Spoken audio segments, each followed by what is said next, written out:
Yes, I did just take a drink to show you that my water bottle looks like a camera lens. So here we are, Avengers Infinity War is here, and it's here?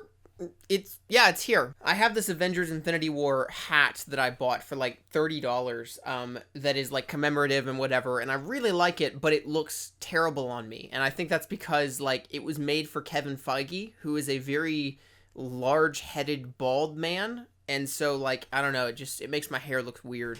I also had another thing to show you. This is a chart that I made in, like, 8th grade or something, where I mapped out the locations of all the Infinity Stones back when Age of Ultron came out. So, you know, that was how obsessed I was at that point. So at this point in time, I've seen Infinity War twice. I saw it once opening night, IMAX, sold out screening. There was cheering and clapping and everything galore. It was so much fun. And then I saw it again yesterday morning at a smaller theater, just at 11 a.m. And it still had a pretty big crowd on a Friday morning, which surprised me.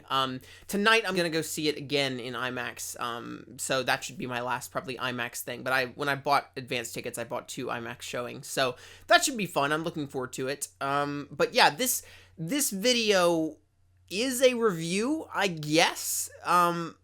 But I don't want to set the precedent that this is a movie review channel, because it's not. Like, for all intensive purposes, this is not a movie review channel.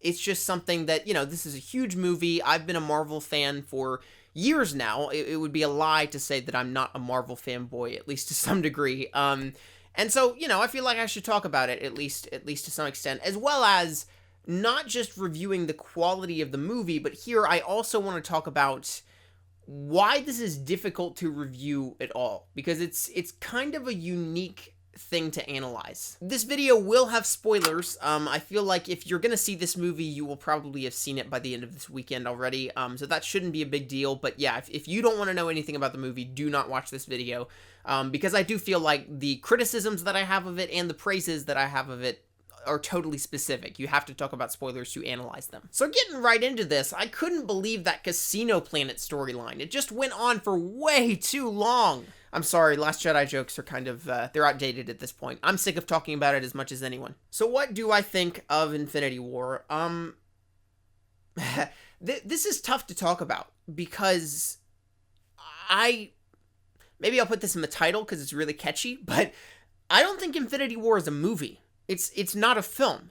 It's an event, right? It's a spectacle. It is pure spectacle, plain and simple. It's nothing more than that, but it's also nothing less than that. And that's what's interesting to look at when you analyze this movie, is like, how much lenience should a movie critic give to a film that relies on 17 other films to be what it is, right? So that's kind of what I want to talk about in this video, because I think, like, this is Marvel's best event. It's their best spectacle, but it's not their best film. They have made far better films than this in the past. And that doesn't have anything to do with, like, errors on the part of the filmmakers, or, like, sloppy writing, or, like, they could have written it better, because for all intensive purposes, I think this is probably the best possible rendition of this idea that we could have gotten. I think this is the best case scenario for this idea. But the issue is that this idea is not something that breeds a great film.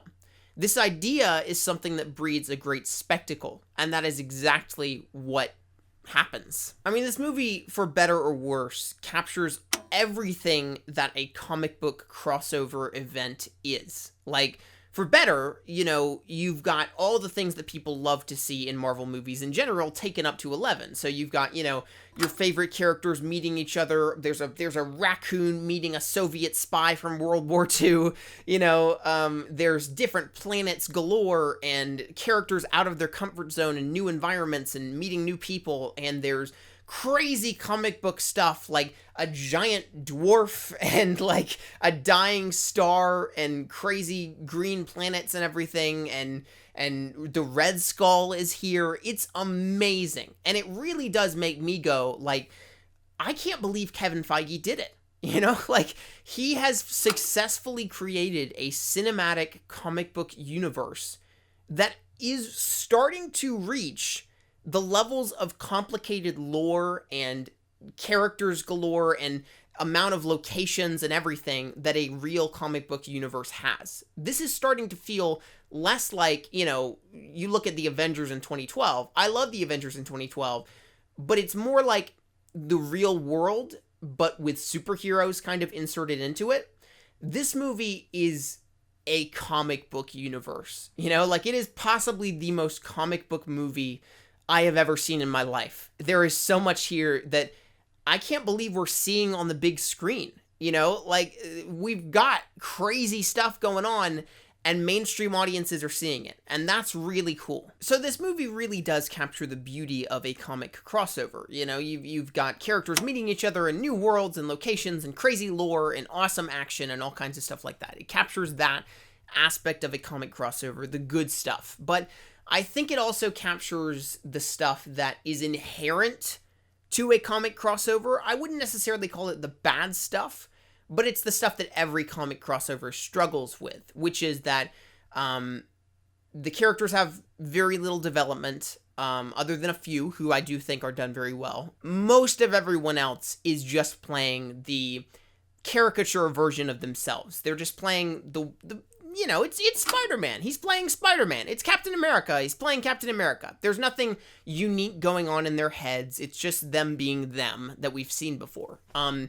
But I think that's almost, for better or worse, that's what Marvel has been working towards. Like they've spent 10 years building up these characters and giving them their own solo movies and arcs and everything so that we wouldn't have to have crazy stuff going on and to set up their characters and everything in this. And we could just have an event movie where they're playing the version of themselves that we're already familiar with. So the bottom line of what I'm trying to say is that I think this is the best possible version of a comic book crossover brought to the big screen that we could have gotten. And when you're adapting all of these characters to the big screen, naturally, many of them will get short shrift. There won't be some sort of like cohesive, perfectly paced narrative, all this kind of stuff. It's purely for the spectacle, for the event, for seeing characters that you already love pre-established doing things that are cool, and that's what it is. And so to me, this is Marvel's best event. It is their best spectacle, but it's not their best film. Did I say that already? I don't know. But so I don't think I can rank it above something like Winter Soldier or Civil War or Iron Man or even The Avengers, because I feel like those movies, and maybe Guardians Volume 2, I feel like those movies are great films in their own regard, This is a great event, but it's not a great film. And that's not to say that the filmmakers did something wrong, that there's bad stuff here. It's just that this idea is limited. Even though this seems like the hugest, most amazing idea of all time, and it is pretty amazing, they are limited by the fact that they have to give all these characters time in the spotlight, and they have to give them their time of day and everything, and they have to address all these different plot points and stuff, And so I think they did the absolute best with what they have. But to me, the movies that focus on a smaller group of characters and have more time in general to give each character an arc and not short shrift anyone and do all kinds of, interesting stuff, those are always going to be the better films in my eyes than something like this. So the funny thing about the ending to me is that people are talking about the ending of the movie in which, half of the cast fades away into dust and now we're left with just some of the Avengers. People are talking about that as though like, wow, what a ballsy move on Marvel's part. I can't believe they went there. What am I going to do for a year? I can't believe this. This is insane, And I have mixed feelings about it. I thought it was kind of cheap because, we know, as soon as Black Panther started to fade away and then Spider-Man, I was going, what do you think? Does Marvel really look at me and think, oh, he's going to really think they're going to die? He really thinks they are. Because no, we know all of them are coming back for sequels. There are loads of articles and people talking about it already. They're coming back, obviously. So to me, I don't see the end where all these characters fade away as some sort of ballsy move on Marvel's part, because they're all coming back. I see it more than that as a smart move, as a logical move, because if you notice, all the people that faded away, pretty much, are supporting characters to the original Avengers. You know, even people like Spider-Man, he's a main character, but he's not in this movie. He's a supporting character in this movie. So all the people that faded away in this are supporting characters pretty much, which means we're left for Avengers 4 with the original team, plus a few others, you know? And so, to me, that's not a ballsy move, that's the logical move, because now the writers have more time to focus on a smaller cast of characters, get more intimate, and they don't have to worry about this huge, ambitious crossover event. I mean, what Marvel is essentially doing is just putting a temporary pause on all the unnecessary characters that they don't need for the next movie, so that they can focus on the main ones again and then get back to everyone by the end of that. So if anything, the ending doesn't make me go, oh no, what's gonna happen to my favorite characters? It makes me go,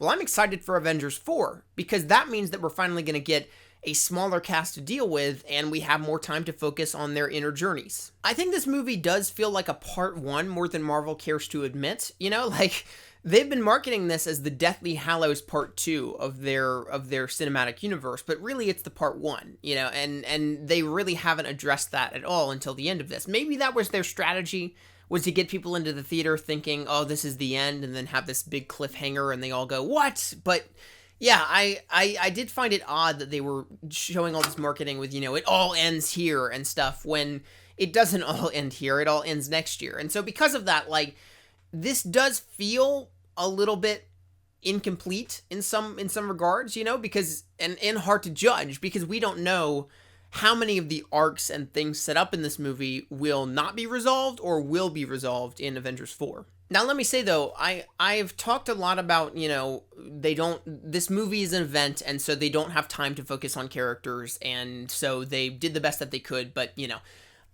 but I should say that there are some exceptions to that. And I could feel throughout the movie, there was a voice crack there, I could feel throughout the movie the Russo brothers really attempting to give it that soul that it needed. I thought that Thor and his kind of arc and dynamic with Rocket Raccoon were just beautifully done, and this is probably the best incarnation of Thor we've had. I thought Gamora was fantastic, absolutely fantastic, and I haven't really even liked her in the previous movies, but she's great here. Really dynamic character. And then, what else? Tony Stark was okay. Yeah, I think Thor and Gamora were the main two that I was really impressed with. And then you obviously have Thanos, where Thanos to me was the writers going, look, this is an event. We already are familiar with these characters. We don't have time to give all of them arcs. So what we're going to do is, instead of focusing on individual Avengers, we'll just focus on Thanos and make him the main character of this story. And that really is the only way to view the movie that makes any kind of coherent plot structure sense. Yeah, I mean, people are talking about Thanos as if he's so great, and he is really good. I really enjoyed him. I thought Josh Brolin's motion capture performance was fantastic. The VFX looked great, and he really gave him a lot of nuance. I liked that he felt like, he wasn't mustache twirling or cackling as a villain. He even, at times, seemed like he was kind of reluctant to kill people, like it wasn't really his end goal. There were some times where, like, some people are complaining, you know, why didn't he just kill so-and-so when he had the chance? But to me, I felt like he didn't really want to kill certain people. He didn't really have a desire to, you know, it was just that he did it when he had to. So I liked that he felt really down to earth, and you did understand his motivations. On the motivation thing, though, I think they could have been better developed, and I almost feel like there may have been a scene or two cut there, because, yeah, I get it, your home planet was destroyed, and so you want to save, you feel like you're being the altruist by doing this, but I just felt like I would have preferred to see a little bit more personal connection to why he's so dedicated to this quest, you know, like, if my planet was, maybe I'm just a selfish jerk, but like, if my planet was destroyed due to overpopulation, that would suck, and I'd feel real sad, but that wouldn't immediately send me on a quest to be like, I'm gonna make sure that never happens to any planet ever again. Like, I don't know, maybe, does that make sense to anyone? I just feel like, I felt like there should have been a little bit more explanation for his drive for this. Why he cared so much about making sure it never happened to any other planet, especially since it doesn't seem like he has that much empathy for other people, so why would he care what happens to them? I'm sure some of you will get mad at that in the comments. I mean, he's a good villain, don't get me wrong. I just felt like the motivation could have been developed better. And I do think that the comparisons to, like, Heath Ledger's Joker are just, no, absolutely not. I think Thanos is the MCU's third best villain. I think Loki and Killmonger are both better.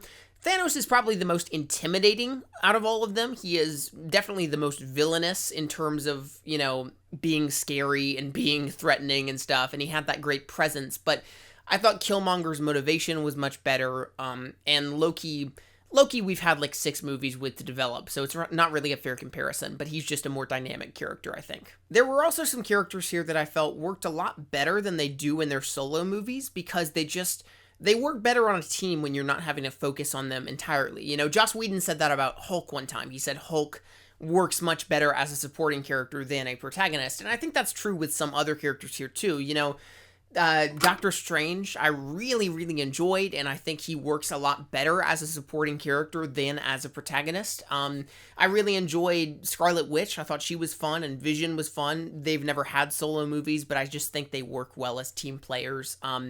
Yeah, I think some of the characters here are so much more enjoyable in small doses than they are when we're given entire movies to them. But then on the flip side, there are characters where Cap, I think, doesn't work in small doses, because to me, Captain America is a very complex character, and here he's kind of reduced to, I'm Captain America, I'm just saving the day, you know, where I feel like he needs more screen time to develop everything about him, because he's such a complex character, especially after Winter Soldier, you know. So it's the whole comic book crossover event where not every character gets time in the sun has strengths and weaknesses. The strengths are that some characters are better when they don't have all the time in the sun. The weakness is that some of them really need that time. I enjoyed the action for the most part. I think the reason that it works is that there are character beats within it and fun moments and jokes and quips throughout. The tone is balanced pretty well. There are a couple moments where I was like, okay, that's a little too much, but overall the jokes work pretty well. Yeah, I think the action works solely because it's character driven, but when you're just watching the action, it can get a little static. And there are, like, to me, some of the action here does make me miss the days of the Battle of New York, because the Battle of New York at the end of the Avengers feels really tangible. And that was before this was really that crazy of a comic book universe. It was just fighting an army of aliens. That was it. That was as crazy as it got, you know? But it felt a lot realer than this does. There's a lot here that just, I don't know. It's not that, like, the CGI is bad, but it's just there's so much craziness going on and odd choreography and stuff that I felt it was hard to get invested. There are a very surprising amount of scenes in this movie where, like, a character has to save another character's unconscious body as it flies through the air.